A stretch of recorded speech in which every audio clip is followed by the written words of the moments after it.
기도하심으로 주일 일부 예배를 하나님 앞에 드리겠습니다. 사랑이 많으신 하나님, 오늘도 거룩한 주일을 맞이하여 주님 앞에 나와 예배합니다. 하나님, 오늘도 우리 예배를 받으시고 하나님이 우리에게 약속하신 놀라운 은혜와 긍휼하심과 자비하심을 넘치게 부어주시며, 또 우리가 그 주님의 은혜를 받아 한 주간을 살아가면서 주님과 동행하는 귀한 첫 예배가 될 수 있도록 인도하여 주시옵소서. 한 주간 받은 모든 상처와 힘든 일들을 다 주님 앞에 내려놓습니다. 이 예배를 통하여서 마음과 육체의 상처를 깨끗이 씻어 주시옵소서. 나의 모든 죄와 악을 회개하오니 용서하여 주시옵소서. 이제 예수님의 보혈의 공로만을 의지하여 은혜의 보좌 앞에 담대히 나가오니 주님의 의로우심을 덧입혀 주시어 거룩한 성도이며 하나님의 자녀로 예배하게 하여 주시옵소서. 예수님 이름으로 기도드립니다. 아멘. 다같이 사도신경으로 우리의 신앙을 고백하겠습니다. 나는 전능하신 아버지 하나님, 천지의 창조주를 믿습니다. 나는 그의 유일하신 아들 우리 주 예수 그리스도를 믿습니다.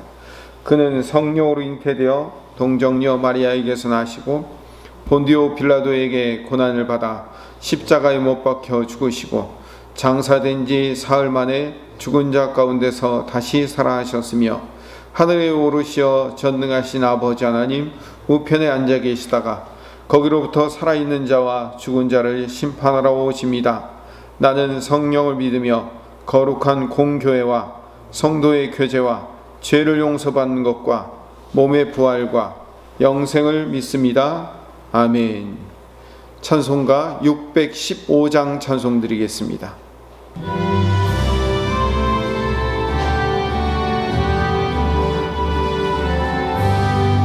그 큰 일을 행하신 주께 영광, 이 세상을 사랑해 주오셨네.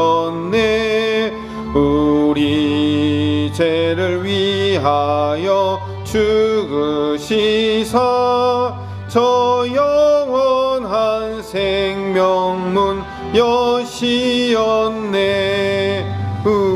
주 높이세 귀한 말씀 듣고 우리 주 높이세 모두 기뻐하며 주 예수님 힘입어 하나님께 그 행하신 큰 역사 찬양하네. 그 큰 일을 행하신 하나님께 주 예수님 인하여 기뻐하네.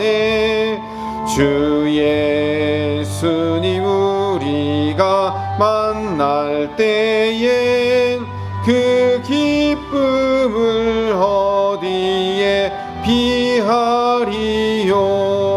우리 주 높이세 귀한 말씀 듣고 우리 주 높이세 모두 기뻐하며 주 예수님 힘입어 하나님께 그 행하신 큰 역사 찬양하네.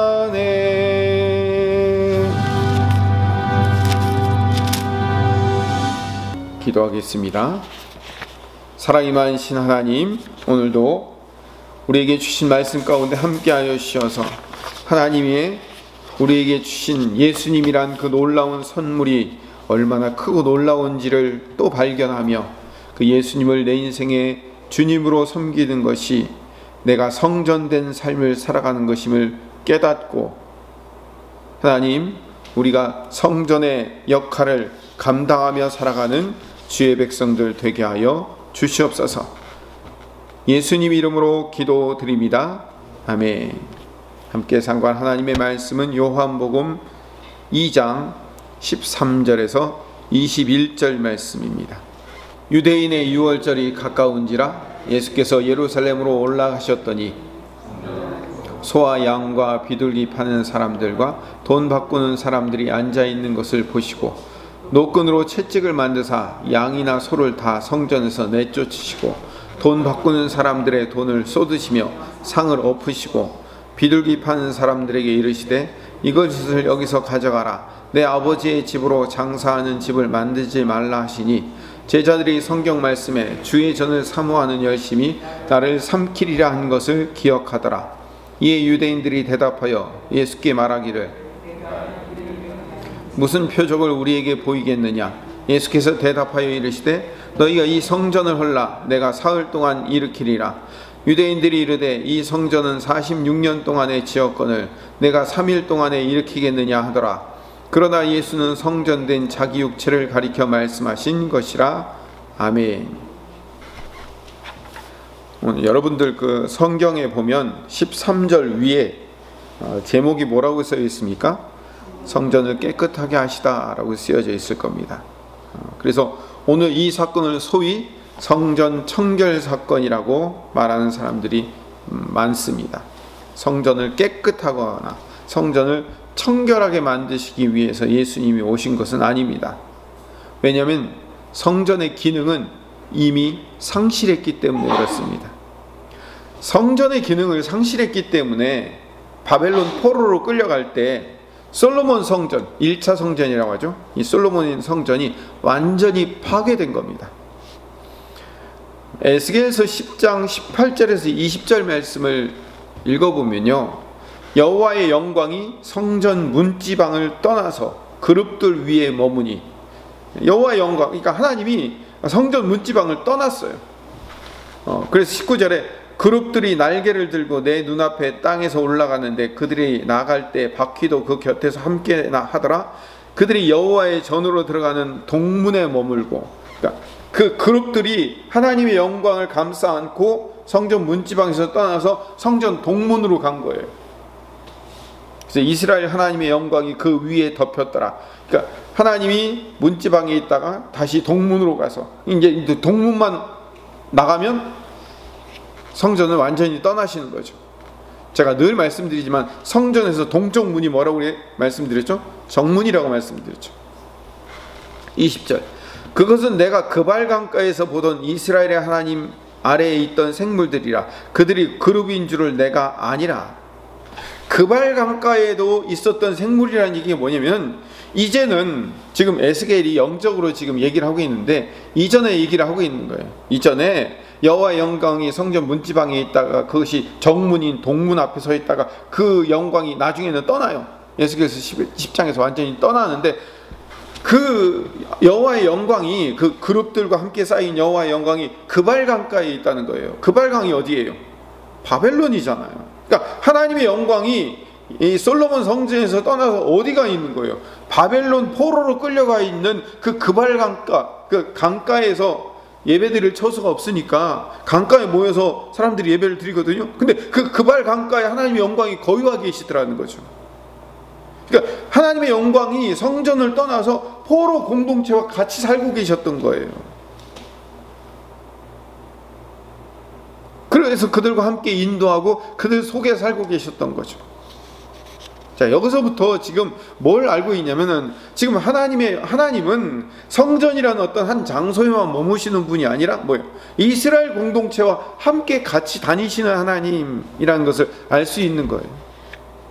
모세가 이스라엘 백성들이 광야를 거닐 때 하나님이 어디 계셨죠? 그 광야 한가운데 이스라엘 백성들과 같이 있었잖아요. 그리고 이제 역대하 맨 마지막 36장 32절에 보면 페르시아의 이 고레스 왕이 바벨론을 무너뜨리고 새로운 왕이 된 다음에 이 고레스의 왕의 입을 통하여서 성전 재건을 명령하셔요. 바사왕 고레스가 이같이 말하노니 하늘의 신 여호와께서 세상 만국을 내게 주셨고 나에게 명령하여 유다 예루살렘의 성전을 건축하라 하셨나니 너희 중에 그의 백성된 자는 다 올라갈지어다. 너희 하나님 여호와께서 함께 하시기를 원하노라 하였더라. 이제 고레스를 통하여서 이제 성전을 다시 짓고 그 성전을 회복해라라는 명령을 하나님을 통해서 주신 거예요. 그래서 이 포로 귀한 공동체들이 예루살렘으로 다시 돌아와서 제2성전인 스룹바벨 성전을 지은 거죠. 아주 우여곡절 끝에 지었어요. 한 번에 지은 게 아니라 그들이 미루고 실패하고, 그래서 다시 학개와 스가랴가 와서 성전을 꼭 지어야 된다고 명령하고, 그래서 지은 거예요. 그런데 100년이 채 되기도 전에 이 포로 귀한 공동체는요, 바벨론 포로 이전의 모습으로 다시 도로 돌아가 버렸어요. 여전히 우상 숭배하고 여전히 하나님을 제대로 섬기지 못하는 결과를 얻게 되었어요. 그래서 하나님이 말라기 1장, 구약의 맨 마지막 말라기 1장에서는 헛된 제물을 드리지 못하도록 아예 성전 문을 좀 닫았으면 좋겠다라고 말씀하셔요. 성전 문을 닫았으면 좋겠다라는 말이 무슨 말씀이에요? 이제 성전의 기능이 상실되었다라는 얘기거든요. 말라기 1장 10절 같이 읽어봅시다. 만군의 여호와가 이르노라, 너희가 내 제단 위에 헛되이 불사르지 못하게 하기 위하여 너희 중에 성전 문을 닫을 자가 있었으면 좋겠도다. 내가 너희를 기뻐하지 아니하며 너희가 손으로 드리는 것을 받지도 아니하리라. 그대로 놔두세요. 말라기의 예언으로 말미암아 성전 문을 닫을 자가 있었으면, 이제 성전의 기능이 상실되었기 때문에 그들이 성전에 예배한다고는 하지만 내가 그 희생제물을 바치는 것이 싫다는 거예요. 거짓으로, 가짜로, 가식된 마음으로 바치는 게 더 이상 마음에 들지 않다, 싫다, 이 성전 문 좀 닫았으면 좋겠다, 예배 좀 안 드렸으면 좋겠다라고 말씀하시는 거죠. 실제로 이 말라기의 예언이 그대로 이루어집니다. 말라기의 예언 이후로 이 스룹바벨이라고 성전이라고 불리우는 이 제2성전도 헬라 시대를 맞이해서 그 솔로몬 성전처럼 완전히 무너지지는 않지만 사실상 개점휴업 상태가 되어버려요. 특히 안티오쿠스 에피파네스라는 헬라 왕 하나가 나타나가지고 성전 안에 쳐들어가서 그 성전 안에 돼지 피로 제사를 드리고 성전 기구들을 다 무너뜨리고 빼앗아가고 하는 그런 일들이 발생해요. 그리고 유대인 자치정부인 그 하스몬 왕조가 100년 동안 잠깐 로마가 침공하기 전에 세워지면서 성전이 기능을 다시 회복하는가 싶다가 로마가 쳐들어와 가지고 로마의 식민지 통치가 시작됐습니다. 그런데 이 로마가 직접 통치하는 게 아니고 헤롯 대왕이 이 유대를 통치하도록 로마가 헤롯 대왕을 왕으로 삼아주었어요. 이 헤롯 대왕이 유대인들의 환심을 사기 위해서 스룹바벨 성전은 솔로몬 성전에 비해서 너무 초라하고 작은 성전이거든요. 이거를 증축해요. 그래서 예수님 시대 수준의 성전으로 거의 복원을 했습니다. 그게 46년이 걸린 거예요. 성전의 외형은 많이 복원되었지만 성전이 해야 될 역할, 성전의 그 의미는 회복되지 못했습니다. 그 대표적인 예가 바로 오늘 본문 예수님이 하신 말씀에서 찾아볼 수 있는 거죠. 예수님이 시대의 성전은요, 이 사두개인들의 이익의 도구로 사용되었어요. 사두개인이 누구냐면, 여러분 사독이라고 아시죠? 제사장. 사독 계열의 제사장들과 그의 가족들과 그와 관련된 사람들이 사두개인이 된 거예요. 이 사두개인들은요, 성전을 관리하는 사람들인데 관리자가 아니라 이제 성전을 자기들의 소유로 삼아서 그 성전을 통해서 자기들의 이익을 챙기는 수단으로 전락을 해버린 거예요. 이제 예수님 시대에는요. 율법에 따르면 1년에 3번 정도, 3번 모든 이스라엘 남자들은 다 예루살렘을 방문해야 돼요. 봄절기, 여름절기, 가을절기. 이제 유대인들이 바벨론 포로 이후로 막 온 세상 각지에서 다 디아스포라 유대인으로 살게 되었기 때문에 1년에 3번 오기는 거의 불가능하고 1년에 그래도 최소의 한 번 정도 6월절에는 꼭 성전을 방문해야 됐습니다. 그럼 뭐 평소에도 많은 사람들이 성전에 예물을 가지고 와야 되고 또 1년에 3번 그리고 6월절 같은 경우는 온 세상 전국 각지뿐만 아니라 온 세상에 있는 유대인들이 다 모이는 거예요.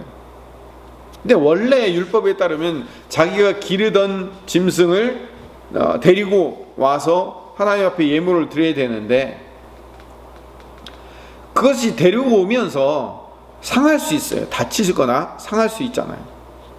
그리고 설사 흠이 없더라도 이 제사장이 성전 앞에서 검사를 해요. 흠이 있는지 없는지. 근데 제사장들은요, 개인적으로 자기들이 가지고 온 그 제물들은요, 온갖 흠집을 잡아가지고 이거는 제물로 사용할 수 없다고 퇴짜를 놔버리는 거예요. 뭐 색깔이 이상하다는 둥, 뭐 다리가 저는 것처럼 보인다는 둥, 이런 식으로. 제사장 마음이거든요. 제사장이 아니라면 아닌 거기 때문에. 그러니까 이 제물을 가지고 왔는데 이 제물을 쓸 수 없다고 하면 어떻게 해요? 그건 이제 헐값에 팔아버리고 새 것을 거기서 현지에서 사야 된단 말이에요. 한두 번 하니까 이제는 아예 가지고 올 필요 없어요. 귀찮게 힘들게 그 짐승을 집에서부터 가지고 올 필요가 없이 돈으로 가지고 와가지고 성전 주변에서, 심지어는 이방인 뜰까지 이 장사진들이 포위하여 있어요. 이들은 누구냐면 제사장들과 결탁된 장사꾼들이에요. 우리 쉽게 얘기하면 자릿세 내놓은 사람들이에요. 이 사두개인들이요, 제사장들이 장사꾼들한테 자릿세를 받는 거예요. 그래서 자릿세를 받지 않는 장사꾼들은 들어올 수 없도록, 거기서 장사할 수 없도록 만드는 거죠. 그러면 거기서 비싼 것을 비싸게 이 재물을 팔아도 아무도 뭐라고 할 수 없잖아요. 거기에 대한 이익은 전부 다 제사장들이 가지고 가게 되는 거죠. 또 성전세를 내게 되어 있습니다. 성인 남성은 무조건 성전세를 내게 되어 있는데, 이 이스라엘 화폐인 세겔로 내게 되어 있습니다. 근데 이 세겔은 성전에서만 사용되는 화폐입니다. 그 당시 통용되는 화폐는 로마의 정부의 화폐였던 데나리온이에요. 근데 이 데나리온이라는 화폐는 황제의 얼굴이 그려져 있어요. 거기 뭐라고 적혀 있냐면, 그 당시 예수님 당시의 화폐 안에는 티베리우스 황제 아우구스투스, 신이신 아우구스투스의 아들, 이렇게 적혀져 있어요. 신의 아들로 적혀져 있단 말이에요. 여러분, 신의 아들은 누구예요? 하나님 아들은 예수님밖에 없죠. 메시아, 유대인들은 하나님의 아들은 메시아라고 알고 있는데, 지금 동전에 신의 아들이 아우구스투스 티베리우스라고 적혀 있으니까 이 동전을 성전에 낼 수가 없는 거예요. 그러니까 이 데나리온을 성전 화폐로 환전을 하는 거죠. 근데 이 환전할 때 이 환전상도 어디에 있냐면 성전 안에 있어요. 이방인 뜰 안에. 그리고 이 환전 수수료가 얼마나 크냐면 50%나 돼요. 시쳇말로 도둑놈들이죠. 이 환전소도 사내들인 공의회와 사두개인들이 관리를 하면서 성전을 통해서 엄청난 이득을 취득하고 있었어요. 예수님이 13절에 6월절에 가까웠을 때 성전에 올라가십니다. 성전이 제 기능을 감당하지 못하는 거예요. 성전이 전부 다 제사 제물들 팔고 사고 성전세 바꾸는, 완전히 성전 앞마당과 성전 주변이 전부 다 뭐고요? 시장바닥 된 거예요. 시장바닥. 시장에서 이 재물 좀 쌉니다 하면서 사람들이, 그리고 여기가 더 환전하기 쉽습니다 하고 사람들이 뭐라고 할까요? 소리 지를 거 아니에요. 마치 시장에서 골라 하는 것처럼 그렇게 소리 지르고 시끄러운 양과 소 소리와 장사꾼들의 소리, 성전에 가득 퍼져 있는 거죠. 그걸 보시고 15절에 노끈으로 채찍을 만드사 양과 소를 내쫓으시고 환전상의 상을 뒤엎으신 거예요. 중요한 단어가 하나 등장합니다. 노끈으로 채찍을 만드사라고 있어요. 채찍. 채찍이라는 헬라어가 프라겔리온이라는 단어예요. 이 프라겔리온이라는 단어가 언제 사용되냐면 마태복음 27장 26절에 가보면 이에 바라바는 그들에게 놓아주고 예수는 채찍질하고 십자가에 못 박히게 넘겨주니라 했을 때, 예수는 채찍질하고 해서 이 채찍질하고가 프라겔라오, 채찍은 프라겔리온, 같은 단어예요. 예수님께서 성전에서 채찍을 만들어서 양과 소를 내쫓으시죠. 여러분 보세요. 성전에서 양과 소를 내쫓으면 뭘로 제사하는 거예요? 성전에서 가장 중요한 게 뭐예요? 제물이잖아요. 그렇죠? 제물이 없으면 제사를 드릴 수가 없잖아요. 근데 그 제물을 다 내쫓으시면 뭘로 제사를 드리냐고요? 뭘로 제사 드리죠? 그렇죠. 더러운 제물들을 다 쫓아내신 이유는 당신께서 제물이 되시겠다는 거예요. 당신의 몸으로 채찍질을 당하여 프라겔리온, 십자가의 죽으심으로 장사치들의 그 더러운 제물이 아닌 그 제사장들의 이익을 삼기 위한 제물이 아닌 당신의 십자가 사역으로, 당신이 그 채찍을 맞음으로 참된 제물이 되겠다는 의미에서 노끈으로 채찍을 만들어서 그 제물들을 쫓아내신 거라고요. 그러니까 예수님의 행동 하나하나에 다 의미가 있었어요. 요한복음 2장 16절 본문에 가면 예수님은 내 아버지의 집으로 장사하는 집을 만들지 말라라고 말씀하셔요. 여기는 시장이 아니다, 여기는 이익을 삼는 곳이 아니다라고 말씀하시는 거죠. 굉장히 중요한 거예요.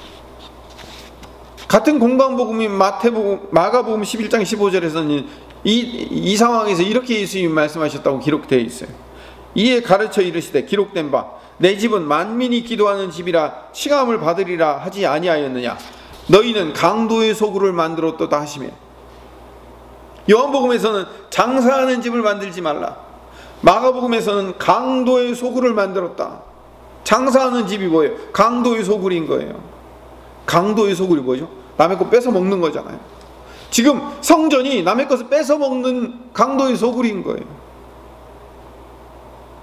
제가 아까 말라기 1장 10절 말씀을 읽고 그대로 놔두시라고 그랬죠. 11절 말씀을 읽어봅시다.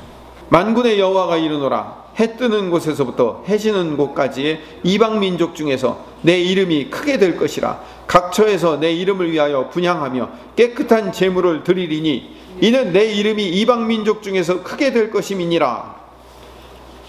아까 10절에는 뭐라고 얘기했어요? 이 성전문을 닫았으면 좋겠다. 왜? 더러운 제물을 나한테 안 드리도록. 근데 11절에서는 해 뜨는 곳에서부터 해 지는 곳까지라는 것은 뭐예요? 온 세상 전부 이방 민족 중에서 내 이름이 크게 될 것이며 내 이름을 위하여 분향하며 깨끗한 제물을 드리는 자들이 온 세상에서 이방 민족 중에서 몰려올 거라는 거예요. 그게 누구예요? 예, 저와 여러분이에요. 우리 성도들, 신약 백성들, 우리 이방 민족 사람들이 주님을 찬양하고 주님께 깨끗한 예물 드리러 모여드는 때가 올 거라는 거예요. 지금 모여들고 있잖아요. 온 세상에. 유대인이 독점하는 성전이 아니라 모든 사람이 모여 예배하는 곳으로 만드시겠다라고 말라기에서 이미 말씀하고 있었다고요. 그래서 이 말씀을 그대로 받아서 예수님이 뭐라고 말씀하셨다고요? 강도의 소굴로 만들었다. 바로 앞에 마가복음 만민이 기도하는 집이다 라고 말씀하신 거예요. 말라기 1장 11절에 모든 사람이 모여 예배하는 곳으로 만들겠다는 말은 마가복음 11장 15절에 만민이 기도하는 집으로 만들겠다는 말씀과 똑같은 말씀인 거죠. 그러니까 이제 유대인들이 화가 나는 거예요. 네가 무슨 권리를 가지고 장사꾼들을 쫓아내냐? 네가 그러면 진짜 메시아냐? 그렇다면 네가 진짜 메시아인가를 증명해봐라 라고 얘기해요. 어떻게 증명하라고요? 자기들이 원하는 기적을 보여주면 우리가 믿겠다는 거죠. 여러분, 예수님이 그 공생의 사역을 시작하면서 사단에게 시험을 받을 때부터 십자가에 못 박혀 죽을 때까지 무슨 시험을 받아요? 네가 진짜 메시아면 기적을 보여봐라. 기적을 보여요. 우리가 원하는 그 기적을 좀 보여달라고 끊임없이 요구해요. 예수님의 공생의 사역 시작부터 끝까지 전체. 근데 예수님은 뭐라고 대답하시냐면, 다시 요한복음 2장 19절에 2장 19절 말씀 같이 읽읍시다. 중요한 말씀입니다. 예수께서 대답하여 이르시되 너희가 이 성전을 헐라 내가 사흘 동안에 일으키리라. 진짜 기적을 보여주시겠다. 그 기적은 이 성전을 헐면 내가 사흘 동안 일으키리라 라고 말씀하시는 거예요. 그러니까 거기서 유대인들이 아니 46년 동안 지은 성전을 네가 어떻게 3일 만에 다시 세우겠느냐라고 이제 얘기를 하는 거죠. 근데 이제 예수님이 너희가 성전을 헐라라고 하는 이 말씀이 굉장히 의미 있는 말씀이에요. 헐다라는 이 헬라어 리오는요, 깨뜨리다, 파괴하다라는 뜻이에요. 근데 이게 누구를 깨뜨리라는 얘기냐면 예수님 자신을 파괴하라는 얘기. 예수님 자신. 아까 제가 뭐라고 했어요? 성전, 오늘 우리 설교 제목이 뭐냐면 성전 파괴 사건이에요. 성전 청결 사건이 아니라 성전 파괴 사건인데, 성전이신 예수님을 파괴하라는 거예요. 예수님 자신을 파괴하라라고 말씀하신 거예요. 그리고 내가 사흘 동안 일으키리라 라고 했을 때 그 일으키리라는 단어도 에게이로예요. 일으키다. 근데 이 에게이로는 복구시키다 아니면 건축하다라는 단어가 아니에요. 이 성경에는요, 다시 건축하다, 복구하다라는 단어가 따로 있어요. 근데 왜 하필 예수님이 에게이루라는 단어를 사용했냐면, 이 에게이루라는 단어는 일으키다라는 뜻도 있지만 원래 이 에게이루의 뜻은 살아나다라는 뜻이에요. 너희가 나를 파괴하면 내가 다시 살아나리라는 뜻이에요. 증명을 하게요. 2장 22절. 2장 22절. 죽은 자 가운데서 살아나신 후에야 제자들이 이 말씀하신 것을 기억하고 해서, 죽은 자 가운데서 살아나신에서 살아나신이라는 단어가 에게이로예요. 지금 유대인들 앞에서 뭘 얘기했냐면, 야, 이 성전을 진짜 무너뜨리라, 그걸 내가 다시 사흘 만에 일으키리라, 다시 복구시켜야겠다 라고 얘기한 게 아니라 나를 죽여라, 나를 파괴하라, 내가 다시 살아날 거다 라고 말씀하신 내용이에요. 여기서 우리가 알 수 있는 게 뭘까요? 하나만 더 봅시다. 예수님이 성전이라고 했을 때 이 나오스라는 단어를 썼는데, 원래 이 성전이라는 단어는 히에론이라고 해가지고 건물, 뜰, 이 성전 전체를 포함한 단어를 주로 사용했는데, 예수님이 특별히 잘 사용하지 않는 나오스라는 단어를 사용하고, 이 나오스는 성소와 지성소만 의미하는 거예요. 이 성소와 지성소를 의미하는 나오스가 뭐예요? 자기 자신을 의미하는 거예요. 내가 성전이다, 나를 파괴하라라는 의미가 되는 거죠. 성소와 지성소의 본질이신 당신 자신을 가리키고 있는 단어를 사용하신 거예요. 자, 이걸 종합해서 정리를 하면, 예수님이 19절에 하신 말씀은 예수님 당신이 죽으시고 살아나심으로 성전을 대체하겠다는 거예요. 왜요? 성전은 이미 그 기능을 상실했기 때문에. 예수님이 오심으로, 물론 예수님이 이전에도 성전의 기능을 상실되었지만 예수님이 오심으로 말미암아 이제 구약의 성전은 끝이에요. 완전히 그 기능을 상실했어요. 그래서 이 요한복음의 성전 파괴 사건을 마태복음에서는 이렇게 설명하고 있어요. 마태복음 12장 38절에서 40절에 그때 서기관과 바리새인 중 몇 사람이 말하되 선생님이여 우리에게 표적 보여주시기를 원하나이다. 예수께서 대답하여 이르시되 악하고 음란한 세대가 표적을 구하나 선지자 요나의 표적밖에는 보일 표적이 없느니라. 요나가 밤낮 사흘 동안 큰 물고기 뱃속에 있었던 것 같이 인자도 밤낮 사흘 동안 땅속에 있으리라. 이 마태복음에서도 똑같이 우리한테 그 큰 표적을 보여주면 우리가 믿겠다라고 얘기하니까 너희들한테 보여줄 표적은 요나의 표적밖에 없다라고 얘기하면서 사흘 밤낮 동안 인자가 물고기 뱃속에 있었던 것처럼 땅속에 있다 올라올 것이다 라고 말씀하시는 거죠. 21절 봅시다. 21절 같이 읽읍시다. 시작. 그러나 예수는 성전된 자기 육체를 가리켜 말씀하신 것이라. 자기 육체를 성전이라고 부르신 거예요. 분명히 말씀하고 있잖아요. 예수는 성전된 자기 육체를 가리켜 말씀하신 거라. 펜이 있으면 거기다 밑줄을 쳐주십시오. 성전된 자기 육체. 예수님 자신이 성전이라고 성경은 분명히 말하고 있어요. 예수님은 성전을 정화하고 깨끗하게 만드시려고 오신 게 아니에요. 성전을 완전히 파괴하여 무너뜨리고 당신의 몸으로 새롭게 세우려고 오신 거예요. 예수님이 새로운 성전이 되신 거예요. 예수님이 제3성전이 되신 거예요. 완벽한 새로운 성전이 되신 거예요. 나중에 말씀드리겠지만 그 성전은 뭘로 지어져요? 여러분, 성전은 벽돌로 지었잖아요. 그 성전을 새로운 제3성전, 예수님이 짓는 새 성전은 뭘로 지을까요? 우리 성도들로 짓는 거예요. 우리 성도들이 벽돌이 되어서.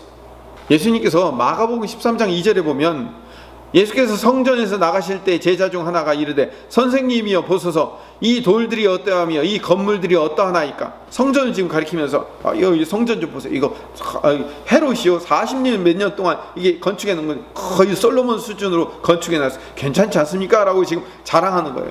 그러니까 예수님이 뭐라고 말씀하시냐면 마가복음 13장 2절에 예수께서 이르시되 내가 이 큰 건물을 보느냐 돌 하나도 돌 위에 남지 않고 다 무너뜨려지리라 하시니라.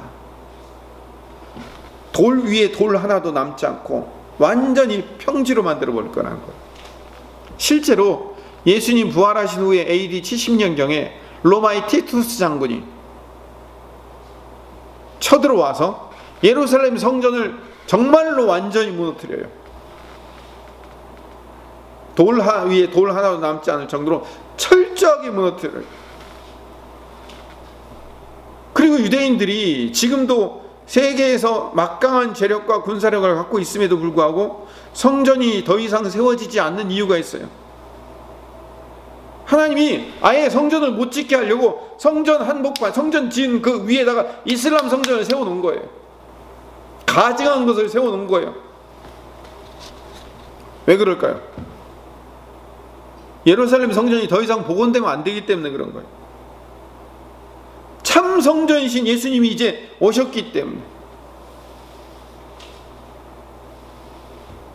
더 나아가서 진짜 성전이신 이 예수님께서 우리 성도들을 성전으로 만들어 주시는 거예요.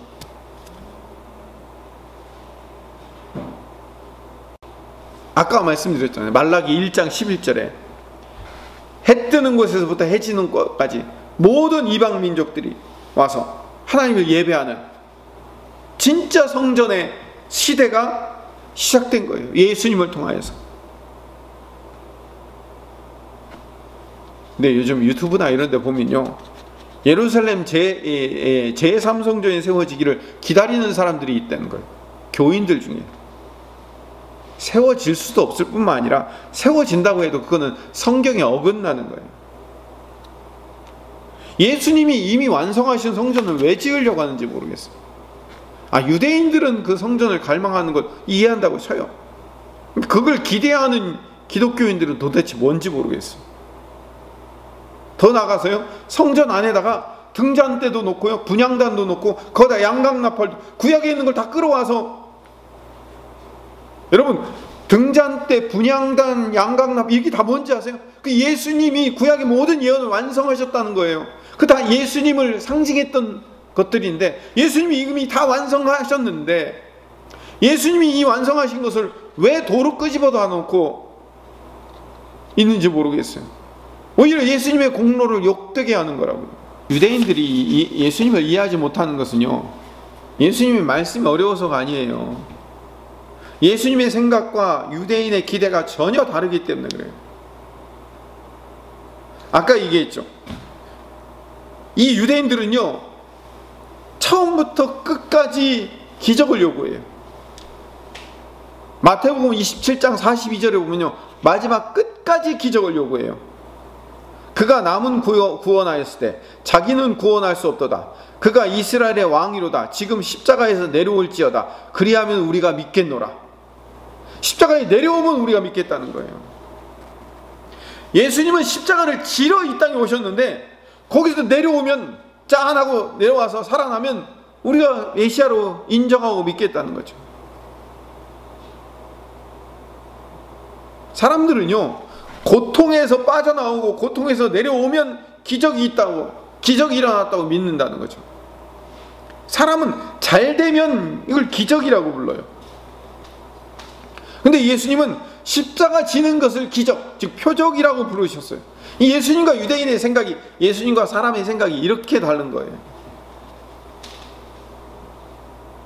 그 유대인들을 변화시킬 수가 없어요.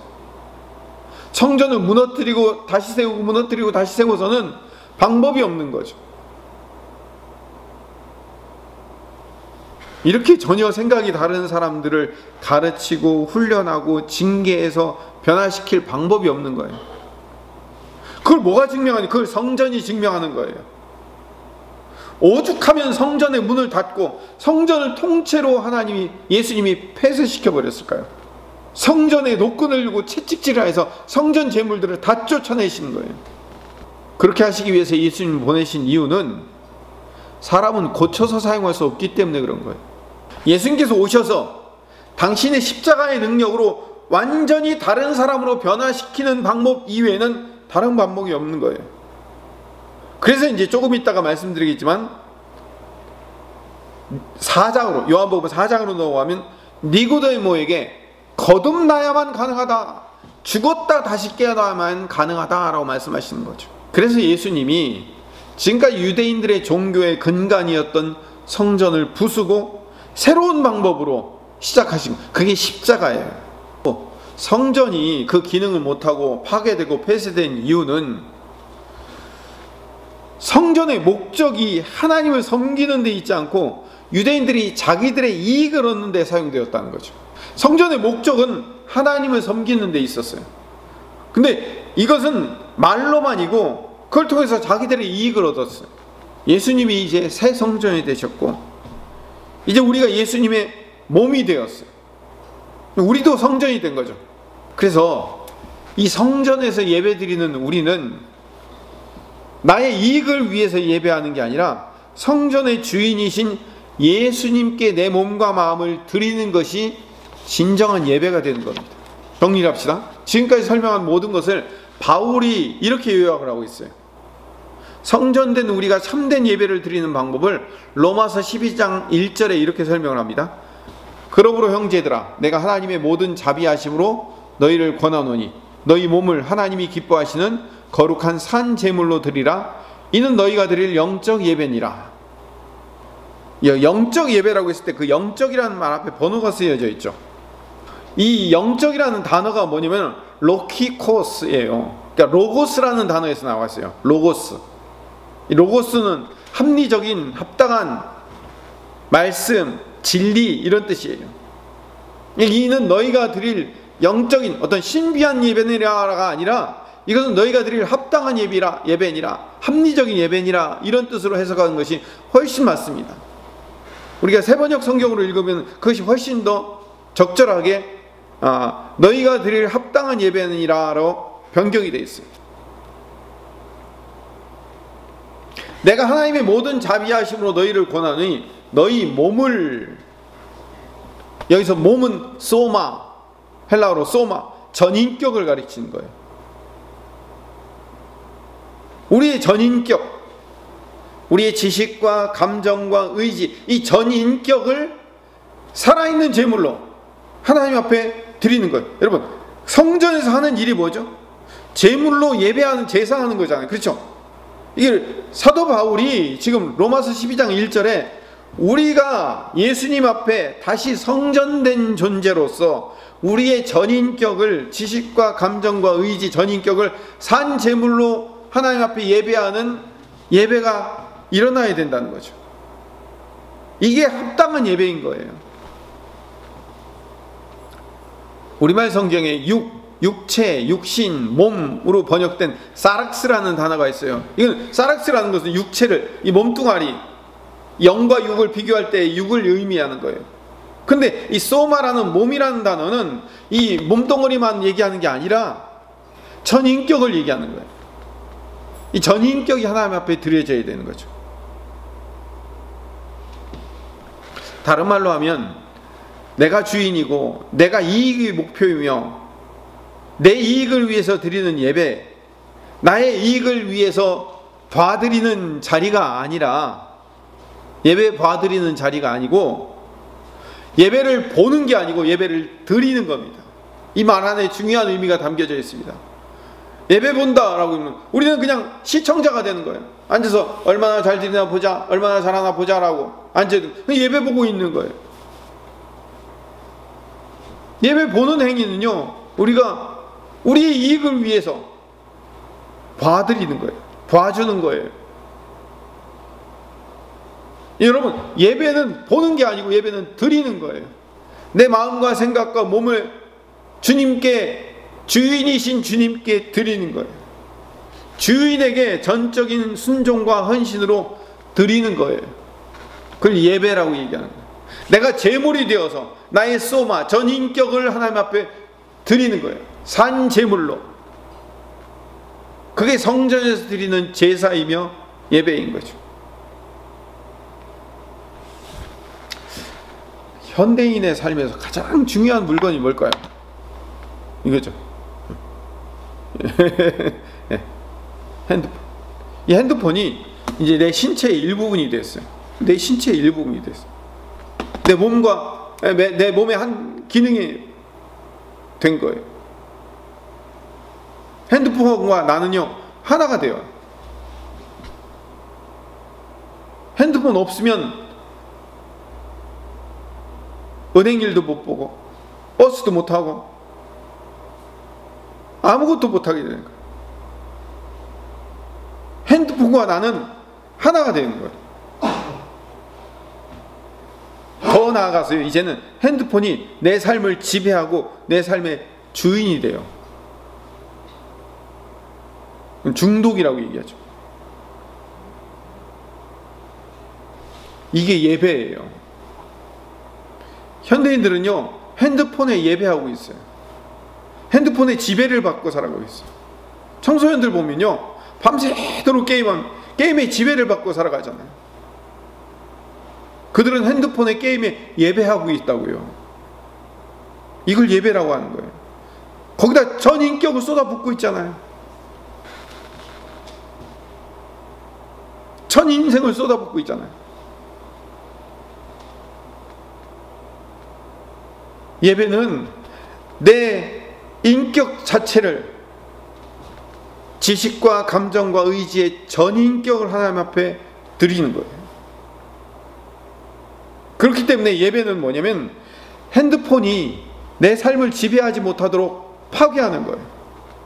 그렇다고 해서 이거 핸드폰 버리라는 얘기가 아니라 이게 내 삶을 지배하지 못하도록 막아야 돼요. 반대로 얘기하면 예수님이 내 신체와 정신의 일부분이 되어서, 아니 그분이 내 전부가 되어서 내 삶을 지배할 수 있도록 맡기며 그분이 가라는 대로 가고 서라는 대로 서도록 만드는 걸 예배라고 얘기하는 거예요. 이게 산제사인 거죠. 여러분, 그렇잖아요. 핸드폰이 없으면 내가 아무것도 할 수 없는 삶이 되는 것처럼, 내가 예수님이 없으면 아무것도 살 수 없는 삶이 되는 것과 같은 것, 그걸 예배라고 얘기하는 거예요. 그런 예배자가 됐을 때, 예수님 아니면 안 되는, 예수님과 한 몸이 되어서 예수님 없이는 못 사는 삶의 태도가 되었을 때, 그걸 제사이며 예배라고 얘기하는 거죠. 내가 그렇게 되어야 하는 거예요. 그게 예배의 자리에 들어가는 거예요. 예배는 일주일에 한 번씩 와가지고 그냥 하나님 앞에, 일주일에 한 번씩 와서 그냥 보고 가는 게 예배가 아니에요. 내 삶 전체를 지배할 수 있도록 내 전인격을 드리며 그분과 내가 하나로 합쳐져 있는 상태를 예배라고 부르는 거예요. 그렇게 예배할 때 주님이 내 삶을 지배하는 거죠. 그럼 내 삶의 모든 필요를 채우시며 내 인생 전체를 다 책임지실 겁니다. 주님이 나고 내가 주님이기 때문에. 우리가 그런 예배를 드리는 하나님의 백성 되시기를 간절히 소망합니다. 기도하겠습니다. 사랑이 많으신 하나님, 우리가 진정한 예배자로 세워지게 하여 주시옵소서. 우리의 삶 전체를 드리며 우리의 지식과 감정과 의지, 전인격을 하나님 앞에 드리는 예배자로 세워지게 하여 주시옵소서. 이것이 예수님이 성전된 이유이며 성전된 목적임을 깨닫는 귀한 시간 되게 하여 주시옵소서. 예수님 이름으로 기도드립니다. 아멘. 찬송가 539장 찬송 드리겠습니다. 539장 광고 말씀드리겠습니다. 주보에 교회 소식란을 참조해 주시기 바랍니다. 사회적 거리두기가 또 10월 3일까지 또 한 달 연장되었습니다. 계속해서 대면 예배와 비대면 예배를 병행하여 드리지만 1부, 2부, 3부 예배 함께 나누어서 계속해서 예배 드릴 수 있도록 힘써 주시기를 부탁드립니다. 다음 주는 김포수정교회 창립 6주년 기념주일입니다. 벌써 6년이 됐네요. 함께 다 같이 모여 예배하고 그리고 함께 축하하고 그리고 같이 식사도 하면 좋겠지만 4단계이기 때문에 그렇게 할 수는 없고 함께 모여서 같이 예배하면서 6주년을 축하하는 시간이 될 수 있도록 함께 모여주시기를 부탁드립니다. 수요 예배도 계속 시작되었으니까 함께 참여해 주시기를 부탁드리고요. 우리 새벽마다 계속 기도하지만 김옥희 권사님과 정종호 성도님의 회복과 치유를 위해서 계속 기도해 주시기를 바랍니다. 오세준 집사님과 박주연 집사님 가정에서 청규를 에이드로 만들어서 만들어 주셨어요. 각 가정별로 한 개씩 가져가셔서 이용해 주시길 부탁드립니다. 수요 예배 설교를 USB에 담아놨습니다. 이거 오세준 집사님이 해주셨는데 수요 예배는 제가 영상으로 올리질 않습니다. 근데 수요 예배를 녹음을 해가지고 그 녹음한 내용을 오세준 집사님이 그동안 한 2년 넘게 했던 모든 내용들을 다 녹음을 하셨어요. 한 번도 빠지지 않고 참석하셔서 다 녹음한 거를 그 USB에 담아가지고 USB에 담아서 지난번에 한번 신약을 드렸더니 성도들이 잘 안 들으신다고 핸드폰에도 들어갈 수 있도록 한쪽으로 열면 핸드폰, 한쪽으로 열면 컴퓨터에 들어갈 수 있도록 하는 거를 또 새로 사셔가지고 이 안에다가 신구약 전부 다 넣어가지고 하나씩 가져가셔서 들으시면 좋겠습니다. 다른 광고는 주보를 다 참조하시길 바라고 헌금기도하고 축도함으로 예배를 마치도록 하겠습니다.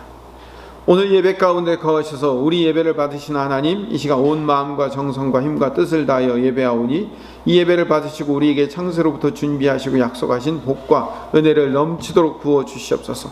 또한 우리에게 주신 것 중에 구별하여 정성껏 예물을 준비하여 드립니다. 받으시고 향기로운 제물로 흠양하여 주시어 하늘의 신령한 상급과 땅의 기름진 복으로 넘치게 채워 주시옵소서. 육체의 질병 있는 자들에게 하나님께서 치료의 광선을 발하여 주시어 주님의 권능의 오른손으로 친히 안수하여 주시어 속히 깨끗이 치유하여 주시되 특별히 김옥희 권사님을 위해서 정종호 성도님 위해서 온 성도들이 함께 기도하오니 하나님 우리의 기도를 들으시고 응답하여 주셔서 속히 일어나시며 속히 치유받게 하여 주시옵소서. 마음이 연약한 자들을 하나님께서 친히 안수하여 주시어 위로하시며 깨어진 관계가 회복되게 하시며 힘든 문제와 고난의 과정을 이기며 극복하고 피할 길 열어주시옵소서. 우리 자녀들과 다음 세대를 위해 기도합니다. 자라나는 어린이들, 청소년들, 청년들 하나님이 주신 꿈과 비전을 품게 하시며 예수님의 제자가 되어 하나님 영광 위에 살아가게 하여 주시옵소서.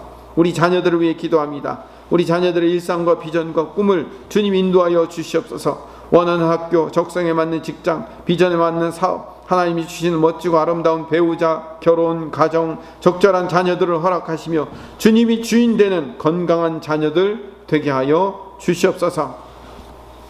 이제는 우리 구주 예수 그리스도의 풍성하신 은혜와 창조하시며 섭리하시는 하나님의 무한하신 사랑하심과 우리 안에 계셔서 우리의 삶을 인도하시는 성령님의 교통하심과 충만하심과 기름 부으심과 역사하심이 온전한 성전 되신 예수님께 나의 전인격을 드리고 그분과 동행하며 함께하는 것이 예배라는 사실을 깨닫고 그렇게 예배하고자 다짐하는 우리 모든 김포수정교회 성도들 머리 위에 온라인으로 예배하는 모든 하나님의 백성들 머리 위에 영원토록 함께하시옵기를 간절히 축원하옵나이다.